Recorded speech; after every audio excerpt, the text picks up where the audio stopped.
وكرمه في الدارين وغفر له ولمشايخه ولمشايخنا رب اشرح لي صدري ويسر لي أمري واحلل عقدة من لساني يفقهوا قولي آمين رب يسر ولا تعسر رب تمم بالخير سبحانك لا علم لنا إلا ما علمتنا إنك أنت العليم الحكيم ولا حول ولا قوة إلا بالله العلي العظيم اللهم ارزقنا علما نافعا ورزقا واسعا وعملا صالحا متقبلا اللهم طهر أعمالنا من الرياء وطهر قلوبنا من النفاق والخيانة واجعلنا من عبادك المخلصين اللهم يا مقلب القلوب ثبت قلوبنا على دينك وطاعتك وصلى الله على سيدنا محمد النبي الأمي وعلى آله وصحبه وسلم والحمد لله رب العالمين. Halaman Cerita mati dah. Cerita mati. Cerita mati. Kuburan. Baca dulu, saya baca dulu kitabnya. Tapi masih penghantar menuju materi poin kita. Bismillahirrahmanirrahim. Faslun ay hada alladhi yalzamu lil mayyiti arba'u khisalin. Yang wajib bagi mayit, artinya kewajiban bagi orang yang hidup terhadap orang yang mati ada empat. Nomor satunya ghusluhu, memandikan. Wa takfinuhu, yang keduanya si hidup wajib dia itu membungkus, mengkafankan. Wassalatu alaihi, nomor tiganya kewajiban yang hidup terhadap orang yang mati adalah mensolatkan kepadanya. Wadafnuhu, yang terakhir nomor empatnya kewajiban orang yang hidup adalah mendem atau nguburin mayit. Wallahu a'lam bishawab. Ibu-ibu, bapak-bapak, hadirin yang dimuliakan oleh Allah Subhanahu wa taala, berbicara tentang kajian kita pada malam hari ini khusus seputar tentang fiqhul janazah. Kita itu harus betul-betul memahami bagaimana tata cara mengurus jenazah. Sebelum kita mengurus jenazah, maka yang terbaik urusin dulu diri kita sendiri sebelum diurusin sama orang. Kalau udah diurusin sama orang berarti udah mati. Nah, udah mati tuh 4 kewajibannya bukan buat kita. Tugasnya yang ngambilin duit kita tuh tiap hari. Tugasnya yang tiap hari ngambil fitnah kepada kita tuh. Siapa? Itu orang-orang yang masih hidup. Itu tugasnya orang yang masih hidup. Kalau kita udah mati. Nah, berbicara mati, maka kitab kita ini tidak akan lepas dari rangkaian sebelumnya. Pada pertemuan minggu yang lalu, maka sebelum kita berbicara tentang bagaimana teknis sesuai syariat mengurusi orang yang telah mati, maka poin yang pertama kemarin kita harus ingat dulu terhadap kematian. Kalau orang udah ingat mati, pastikan amal-amalnya itu akan diperbagus. Karena tiada mungkin seseorang mengerti tentang mati, maka dia harus mempersiapkan amal sebelum datangnya ajal dan kematiannya. Nomor 2-nya, apa itu sebelum kita itu memasuki kematian? Orang yang sehat itu dan orang yang sakit. Nah, kalau yang kedua ini berbicara pengajian kita tentang orang yang sakit. Karena mau gak mau udah hidup, kita itu menuju kematian, sebelumnya pasti ngalamin dari sakit. Poin yang ketiga, ngalamin sakaratul maut.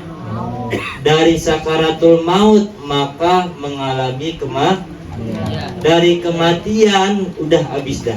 Urusannya urusan orang yang masih hidup habis itu. Kewajibannya pertama mandiin yang mati, yang hidup. Yang kedua ngapain? Mengkafankan. Yang ketiga mensolatkan. Yang keempat menguburkan. Yang kelima boleh ditambahin, gitu, yaitu membawa atau mengiring jenazah. Nah, kita ini kemarin sudah diajarkan bagaimana ketika hidup istidadun lil akhirah. Kita itu mempersiapkan untuk akhirat kita ketika masih hidup. Karena Nabi menyampaikan dalam hadisnya, iqtanim khamsan qabla kham. Kita gunain 5 perkara sebelum datangnya 5 perkara yang lain. Di antaranya apa? Sihataka qabla saqamika. Manfaatin sehat kita ini sekarang sebelum yang datangnya penyakit. Nah, kalau udah datang penyakit, ngalamat mau mati. Nah, berbicara orang sakit, maka tidak akan lepas dari orang yang sehat. Karena tiada mungkin disebut sehat kalau kagak ada yang sehat. Begitu sebaliknya, tiada mungkin disebut sakit, pasti ada yang namanya sehat. Dua-dua ini tidak akan bisa dipisahkan. Ibarat orang, siapa bapakmu pasti tak akan lepas dari siapa ibumu. Nah, kajian kita ini memasuki bagaimana orang yang ngalamin sakit, etika dan adabnya ini seperti apa. Yang kedua, orang yang jenguk orang yang sakit, etikanya seperti apa. Sehingga kita itu tidak akan dicela oleh agama ketika sebelum mengalami kematian diberikan sakit oleh Allah Subhanahu wa taala, yang ada cuma banyak ngeluh. Ini dibenci oleh agama kita.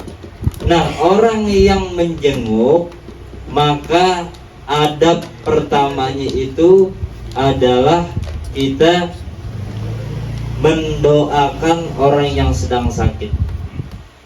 Karena setiap orang yang sakit itu butuh yang namanya doa. Dan orang yang sedang menjenguk sakit butuh dari orang yang sedang sakit. Berarti kalau besok di antara orang yang ngaji pada malam hari ini ada yang jenguk, bilang, si Fulan, misalnya Hanafi, ente sakit, ini saya dengukin, saya doain biar sehat, doain saya juga. Terus Hanafi ngomel-ngomel nih ke Ani, lu malah minta doa. Harusnya yang sakit minta doa. Karena orang yang sedang sakit diliputi rahmat oleh Allah Subhanahu wa taala. Itulah mengapa dalam syariat kita iyadul marid mustahabbun. Menjenguk, menyambangi, nengokin, ngenakin, kemudian menghibur orang yang sakit itu disunnahkan dalam syariat kita. Sampai-sampai ketika nanti di hari kiamat Allah Subhanahu wa taala akan berucap ketika memang memuliakan orang-orang yang ingin menjenguk orang-orang yang sedang sakit. Sungguhnya Allah Subhanahu wa taala yaqul yaumal qiyamah, akan berucap Allah Subhanahu wa taala pada hari kiamat, ya bena Adam maritu falam ta'udni. Kita nanti di hari kiamat akan dipanggil oleh Allah Subhanahu wa taala, wahai fulan maritu walam ta'udni, aku sakit ngapa engkau enggak jenguk. Allah sakit katanya, ngapa engkau enggak jenguk? Allah kok bisa sakit? Nah, kalau ngaji baca hadis sepotong nanti pemahamannya pasti beda. Maritu falam ta'udni, kata Allah, nanti kita akan dipanggil di hari kiamat, wahai hamba Allah, wahai anak keturunan Adam, dahulu aku sakit, falam ta'udni, kenapa engkau tidak mau menyambangiku, engkau tidak mau menjengukku. Nah, kemudian kita ketika dipanggil oleh Allah Subhanahu wa taala, maka kita akan bertanya, ya Rabbi, kaifa a'uduka wa anta rabbul alamin. Wahai Tuhanku, bagaimana mungkin aku bisa menyambangimu, menjenguk engkau, sedangkan engkau Rabbul Alamin, pencipta alam semesta yang tidak bisa dijangkau oleh fisik. Betul gak? Nah, Ini menjadi pertanyaan besar buat kita. Masa Allah minta dijenguk? Maka kemudian Allah menjawab pertanyaan kita, kenapa engkau minta dijenguk sedangkan engkau Rabbul Alamin? Qala Allah Subhanahu wa taala menyatakan, menjawab pertanyaan kita, amma alimta anna abdi fulanan marido falam ta'udhu. Apakah engkau tidak tahu tetanggamu sakit tapi engkau tidak mau menjenguknya? Amma alimta annaka law uttahu lawajadtani indahu. Jika engkau menjenguk tetanggamu yang sedang sakit sebelum kematiannya, maka di situ engkau akan temukan diriku di dalamnya. Artinya apa? Rahmatnya Allah turun bagi orang-orang yang sakit. Ketika kita nanti di hari kiamat dipertanggungjawabkan, dipertanyakan oleh Allah Subhanahu wa taala, wahai fulan, kenapa engkau nggak mau nyambangiku? Maksudnya kenapa engkau itu ada yang sakit nggak coba doain biar dapat rahmat dari saya? Bukan Allahnya sakit. Lawajat tadi engkau akan temukan diriku ay rahmati. Maksudnya adalah rahmatku. Nah, ini adalah satu anjuran dari syariat. Udu marido, kata Nabi dalam hadis yang lain, sambangilah orang-orang yang sakit di antara kalian. Dan kalau orang yang sakit, maka etikanya kita yang menjenguk mereka tidak boleh berlama-lama. Kalau berlama-lama nanti dia jadi kurang istirahat. Makanya aneh kalau lagi ngaji ditanyain nggak ngaji, aneh bilangnya diliburin satu dan lain hal, bukan sakit. Soalnya ngapain? Kalau sakit orang boleh jengukin, kurang istirahat ntar. Betul nggak? Bilang aja satu dan lain hal gitu. Soalnya ngapain? Ntar kalau jengukin orang pada datang akhirnya kurang istirahat. Bahkan Imam Ghazali dalam kitabnya ada Budunya, beliau mengatakan bahwasannya adab menjenguk orang sakit diantaranya nih, ya kan, jangan jengukin abis maghrib karena waktunya istirahat. Yang terbaik bagaimana? Pagi hari atau sore hari. Terus adabnya gimana? Jangan sampai tuan rumah itu menyediakan makanan buat kita yang sehat, jadi sakit tuh ntar deh, tambah sakit, mana habis lagi tuh nasi. Ayo makan gitu. Kita makan habis. Akhirnya digerutu dah tuh yang sakit. Nggak punya pikiran tuh orang yang jenguk. Kata begitu nggak tuh? Nah, itu untuk menjaga, makanya biar kita kalau jenguk orang yang sedang sakit, jangan berlama-lama. Jangan berlama-lama. Yang kedua, adabnya orang yang menjenguk orang sakit, berikan motivasi, berikan cerita-cerita agar dia itu sehat, biar bisa sembuh dan semangat. Ji, sakit apaan Ji? Kaki gue sakit. Kemarin kakinya sakit begini, belum lama mati. Tambah sehat tapi tambah sakit tuh. Tambah sakit. Betul gak? Nah, jangan sampai kita kasih contoh dengan penyakit yang sama akan menjadikan dia putus asa. Kemarin Sano sakitnya perut kayak ente nih begini nih, kalau mau seminggu udah meninggal Ji. Yang bener loh, langsung tadi hari itu bisa meninggal tuh. Kenapa Bang? Pikiran. Karena mohon maaf, beribu maaf, segala penyakit berangkat sumbernya bukan dari faktor makanan.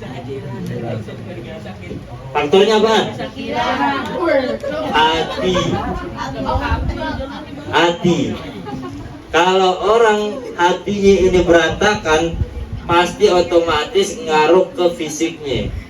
Kalau fisiknya ngaruh, pikiran.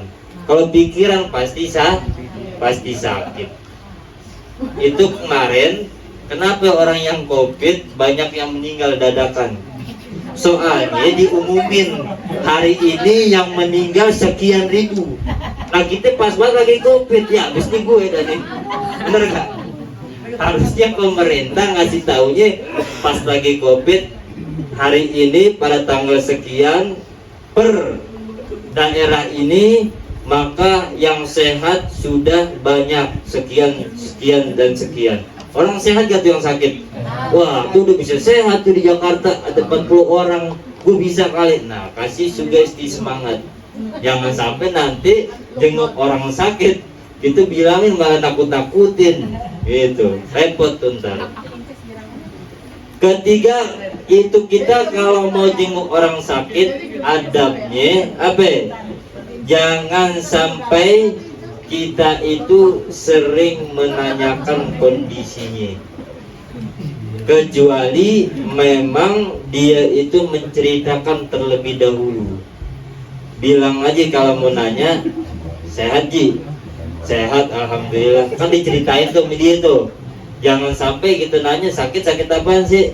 Ini pinggang sakit banget. Wah, kalau gitu udah gak ada obatnya tuh Ji tuh. Tambah mantep bukan tuh dia? Tambah mantep apaannya? Sakitnya tambah mantep. Nah, ini diantara adabnya jangan sampai kalau menyenguk orang itu kita terlalu banyak menanyakan tentang kondisinya. Cukup aja, sehat ya? Alhamdulillah. Tadi dia jelasin sendiri begitu.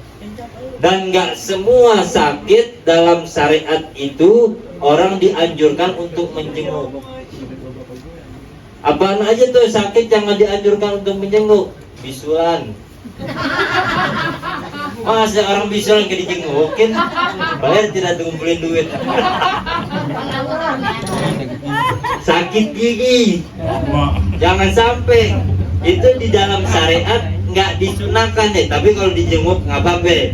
Nggak disunahkan untuk dijenguk, karena nggak semuanya penyakit itu yang diderita sama orang kita dianjurkan untuk menjenguknya. Contohnya penyakit bisul.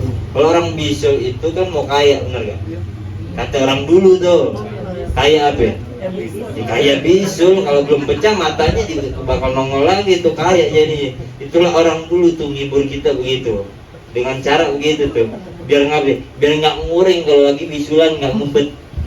Tong bisulan, iya sakit banget ya sampai nangis itu. Udah itu tandanya mau kaya. Akhirnya jadi diem nggak ada? Diem. Emang bener nggak salah ngomongnya, kaya bisul. Sebab kalau matanya belum keluar nongol lagi tuh jadi kaya bisulnya tuh. Itu cara bagaimana orang-orang terdahulu menghibur kita, ya kan? Sehat Ji? Sehat alhamdulillah. Udah ntaran 3 hari juga baik. Nah, jengukin begitu orang jadi sehat ya tuh. Jadi semangat. 3 hari juga udah baik. Kasih contoh aja dengan penyakit yang sama, bahwasanya penderita yang sama pernah sehat. Begini Ji, kemarin si Bulan sakit sama kayak ente, cepet baiknya. Nah, itu dia semangat ya? Emang bisa baik? Bisa, si Bulan tuh cepet banget baiknya sama kayak ente, padahal kita bohongin tuh. Bener gak? Nah, itu adabnya menjenguk orang sakit. Kemudian mendoakan orang yang sakit. Nabi Shallallahu Alaihi Wasallam ngajarin kita doa kalau jenguk orang sakit. Nggak usah yang panjang-panjang dah. Saya tahu ngapalinnya pada susah. Ikutin aja. Bismillahirrahmanirrahim. Bismillahirrahmanirrahim. As'alullahal azim. Rabbul arsyil azim. An yashfiyak. Ulang. As'alullahal azim. Rabbul arsyil azim. An yashfiyak. Sekali lagi, as'alullahal azim. Rabbul arsyil azim. An yashfiyak. Dah, gampang gak tuh doanya? Kalau jengukin orang sakit, bacanya itu 7 kali. Tuh Nabi ngajarinnya gitu. Meskipun ada doa yang lain, kayak yang lain kepanjangan lah, kita nggak hafal, susah. Allahumma rabbana sahadil ba'sa isfi wa anta syafi la syafi'an ila syifa'u. Pokoknya panjang dah. Kita pakainya yang simpel-simpel aja. Ini dalilnya sahih juga. As'alullahal azim Rabbul arsyil azim an yashfiyak. Gampang gak tuh? Gampang, ulang ini berapa kali? 7 kali. Baca doanya itu ketika menjenguk orang yang sedang sakit, diulang selama 7 kali. Kemudian setelah kita mendoakan, tangannya kita pegang. Ketika memang orang yang sedang sakit, tangannya itu tidak menular kepada kita, alias ada penyakitnya. Karena kalau orang sakit dipegang tuh rasanya kita girang. Benar gak? Benar gak tuh? Ada orang sakit nih, misalnya Bang Herman sakit, dipegang aja dah nih sama Ami, Roy lah. Bang sehat, dipegang pipinya gitu. Sehat bang gitu, dipegang. Itu bawaan kita, sugesti kita tuh jadi berubah. Semangat kita jadi enak tuh, jadi tinggi. Sebab ngapain? Kita merasa ada orang yang memperhatikan kita. Ya Allah, lu ya biar kata nggak pernah minjemin duit, paling pertama jenguk gue sakit. Kan begitu Roy ya kan? Nah iya, biar kata nggak pernah minjemin duit, lu doang yang pertama kali datang. Jadi girang nggak? Jadi girang. Udah gitu ninggalin parcel lagi. Nah, bener, apalagi ninggalin parcel lagi ya. Total gua lagi, tapi bondar. Nah, kalau itu muslim yang sakit, bagaimana kalau orang non muslim? Apakah kita dianjurkan juga untuk menyenguknya? Maka Nabi Shallallahu Alaihi Wasallam pernah punya pembantu, seorang Yahudi. Pada waktu sehari alpa nih, nggak masuk. Maka Nabi bertanya, kemana si Fulan? Sedang sakit ya Rasulullah. Maka Nabi menjenguk. Ini pertanda dalil kebolehan kita menjenguk orang yang sedang sakit meskipun agamanya bukan Islam. Ini namanya toleransi nih, begitu. Kumpulin dana-dananya, atau memang ada buah-buahan yang dikumpulkan, telah terkumpul, maka kasih. Barangkali dapat hidayah. Itu terbukti ketika Nabi menjenguk orang Yahudi. Pertama kali Nabi menjenguk, maka ayahnya mengizinkan dia untuk memilih agama yang lama atau bersama dengan Nabi Muhammad. Akhirnya beliau lebih memilih bersahadat di hadapan Nabi, pas lagi dijengukin suami Nabi. Nah, ini kalau ada orang yang sakit non muslim, kita sebagai orang muslim jangan sampai kita nggak jenguk. Oh jangan najis rumahnya gitu. Ini haji di mana, nggak boleh gitu. Apalagi dia bersosialisasi, jengukin aja yang sedang sakit, nggak apa-apa. Dan itu dianjurkan oleh Nabi SAW, dan Nabi orang yang mempraktekannya sendiri. Paham tuh? Jangan lama-lama, kemudian doain, kasih semangat. Kemudian apa tadi? Jangan kasih berita yang kagak enak. Pegang tangannya, habis itu mendoakan. Itu buat orang yang sehat, yang jenguk orang yang sakit.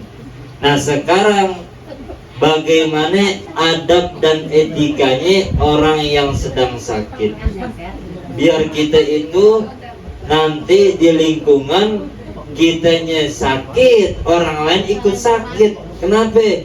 Karena kita rewel. Paham nggak? Rewel.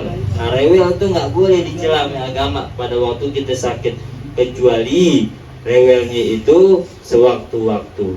Nabi Shallallahu Alaihi Wasallam pada waktu sakit maka berkata kepada istrinya Sayyidatuna Aisyah, wa roksa, aduh palaku, kata Nabi. Ini pertanda Nabi aja masih ngeluh. Kalau gitu kan gagak, sialan banget. Obat apaan nih? Gitu. Ubay kagak, buang. Nah, lu nggak boleh begitu, sialan nih katanya. Obat apa segini banyaknya, buang. Gitu. Sakit biar aku mati aja dah. Ada kata begitu. Nah, ini nggak boleh agama begitu. Obat segini banyaknya, ubay kagak, buang. Gitu. Nah, itu nggak boleh. Nah, adabnya orang kalau kita sakit, maka yang pertama kali adalah husnuzon billah, berprasangka baik kepada Allah Subhanahu wa ta'ala atas penyakit yang telah diberikan. Ini pertanda gugurnya dosa-dosa kita. Kalau seandainya nggak gugur dosa-dosa kita, minimal banget kita berhenti dari melakukan maksiat. Kan nggak mungkin orang sakit ke diskotik, bener nggak? Nggak mungkin orang sakit main judi, bener nggak? Nah itu sebagai rahmat buat kita. Karena mohon maaf, penyakit yang datang di diri kita itu ada kalanya kesalahannya kurang ingat sama Allah. Kemarin kebanyakan meleng, waktunya sehat nggak digunakan untuk mengisi amal-amal soleh yang mendatangkan ridho dari Allah Subhanahu wa Ta'ala, malah dipakai untuk murkanya Allah, untuk bermaksiat. Maka Allah kasih cara jalannya bagaimana ya? Tuh gue kasih sakit biar lu inget sama gue.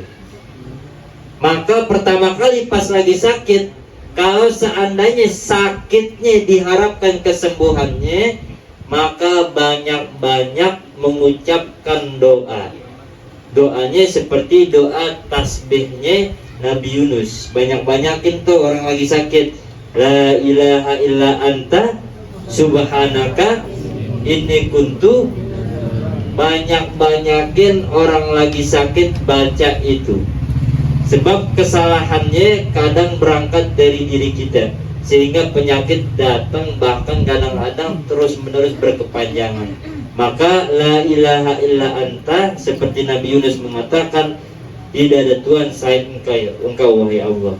Subhanaka, engkau maha hebat, maha suci, maha dahsyat. Ini sesungguhnya aku kuntu minaz zalimin. Kemarin kebanyakan main judi. Ini kuntu minaz zalimin. Kemarin mainnya di pegadaian mulu. Ini kuntu minaz zalimin. Kemarin ngibulin orang mulu. Ini kuntu minaz zalimin. Kemarin nyewa biduan mulu. Akuin ini kuntu minaz zalimin seperti Nabi Yunus. Ya Allah, saya zalim banget dah. Itu. Saya datang bawa rombongan ditelah namanya ikan paus. Ini kuntu minaz zalimin.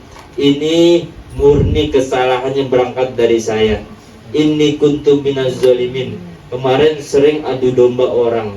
Ini kuntu minaz zalimin. Sekarang saya mengakui kesalahan saya. Banyak-banyakin tuh banyak. Bacanya berapa kali? Secapeknya lidah. Secapeknya lidah. 3 kali baca capek gak? 3 kali baca capek gak? Berarti kurang capek. Berarti belum capek tuh namanya. Secapeknya lidah. La ilaha illa anta subhanaka inni kuntu minaz zalimin. La ilaha illa anta subhanaka inni kuntu minaz zalimin. Perbanyak baca itu, insya Allah dosa kita digugurkan oleh Allah Subhanahu wa Ta'ala. Karena kalau kita beramalnya dari awal udah setar, dari muda, waktu sehat, kita itu beramal soleh. Ketika sakit, kata Nabi, yuktabu lil maridi waqta sihatihi wa fi riwayati ghairihi waqta rukhihi. Ditulis ketika kita sedang sakit, kebaikan yang pernah kita kerjakan waktunya kita sehat. Seandainya kita itu masih sehat sebelum sakit, kerjaannya tukang ngaji, pada waktu dikasih sakit sama Allah Subhanahu wa Ta'ala, kita kan nggak bisa ngaji, maka ditulis tuh amalan kita sebelum kita sakit. Enak gak tuh? Kalau kita sebelum sakit sering sodako, pas udah sakit harta kita banyak, jadi habis buat berobat, tetap dihitung tuh kita sering bersodako masih sehatnya, pas lagi sakit dapat pahala sodako. Kalau kita sering nolongin orang waktu sehatnya, pada waktu sakit nggak bisa nolongin orang lagi, maka sakit kita masih diberikan pahala menolong orang lain. Tapi kalau dari awal startnya itu nggak mulai dari awal nih, maka kita sakit di masa tua hanya berhenti berbuat dosa doang, tidak dapat pahala.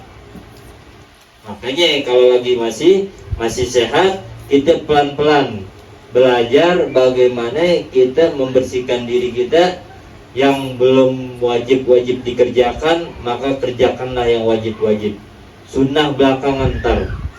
Yang wajib-wajib jangan sampai ditinggalkan, karena kewajiban itu akan dipertanggungjawabkan di hadapan Allah Subhanahu wa Ta'ala. Itu satu adab orang yang sakit, berhusnuzon kepada Allah Subhanahu wa Ta'ala. Berhusnuzon itu positive thinking. Positive thinking itu menyangka kepada Allah, Allah kasih sakit pasti baik, ada hikmahnya. Yang kedua, adab orang yang sedang sakit apa? Bertaubat sebanyak-banyaknya. Jangan sampai nyalain Allah. Kadang-kadang orang sakit nyalain Allah, repot gak nih? Ya Allah, aku sakit begini. Kerjaan gue kan bayang duha, tahajud, sakit udah sebulan nggak baik-baik. Nah ini nggak boleh, dicela sama agama. Dan adab orang yang sakit nomor 3-nya, maka tidak boleh menolak untuk berobat alias minum obat. Kalau orang sakit ditawarin obat, kemudian sama dokter dikagak mau, maka dicela sama agama. Jangan sampai orang sakit nggak minum obat. Tapi dia orangnya orang non muslim, dokternya ini urusannya berobat, ngerti obat apa kagak, bukan Islam apa kagak.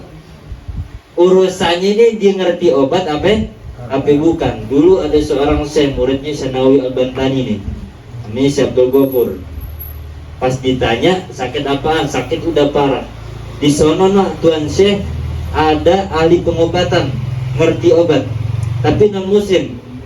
Diajak anaknya kudu berangkat. Akhirnya dihujat sama orang sekampung. Sekelas syekh besar, ngerti agama, berobat sama orang muslim.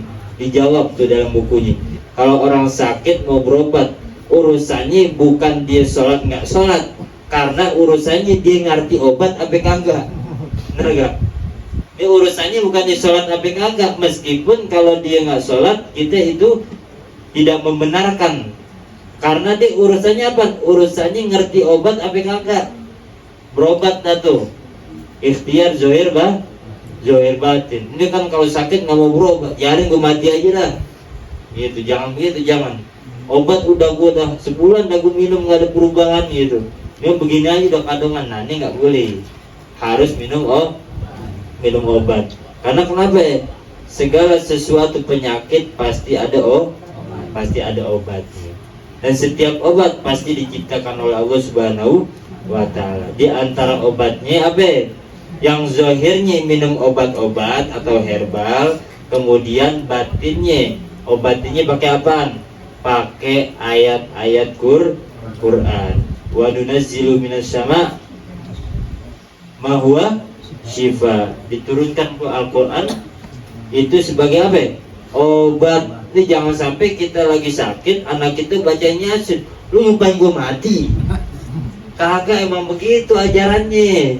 Bacain Yasin, bacain surat-surat tentang kesehatan, bacain surat Baqarah. Dan ini disunahkan, dianjurkan dalam syariat. Jangan sampai ketika kita lagi sakit ada orang ngajiin kita tersinggung. Nah kan repot. Inilah keberkahannya, keindahannya orang yang ngaji. Jadi kalau suatu saat kita sakit, ada yang bacain, kita nggak tersinggung. Bagus, terusin dah ngajiin. Ya. Karena itu sebagai obat. Nah mungkin cukup dari saya, sekian dulu. Ada yang mau tanya lebih kagak?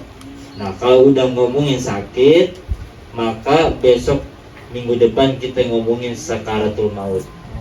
Bagaimana adab-adabnya kita itu ngadepin sakaratul maut, dan bagaimana adab-adabnya orang yang sedang melihat orang pada waktu sakaratul maut.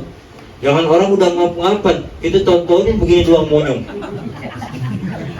Ya Allah. Apa itu ya?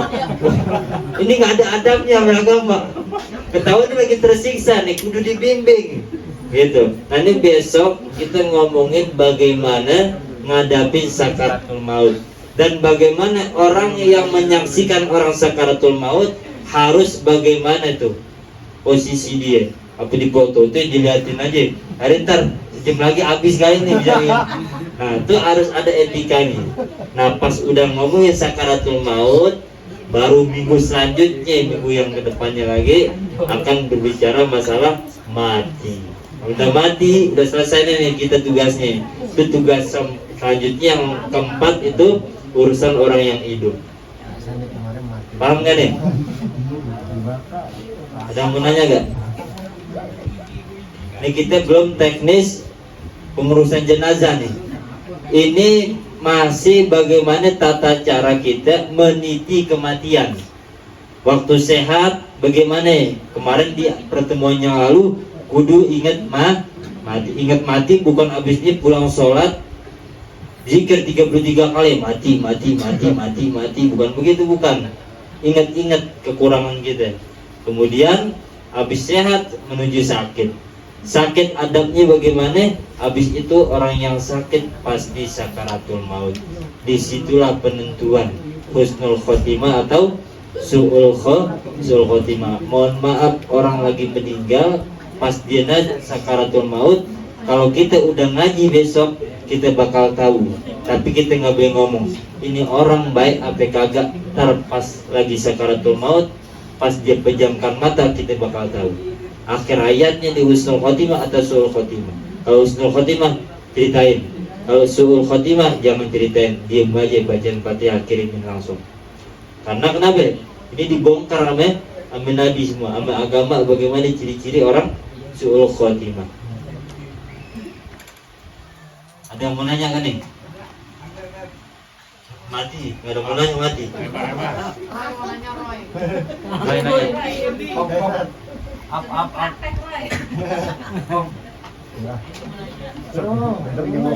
Bagus lo nggak mati dong. Hilang. Hilang mati. Ini sakaratul maut.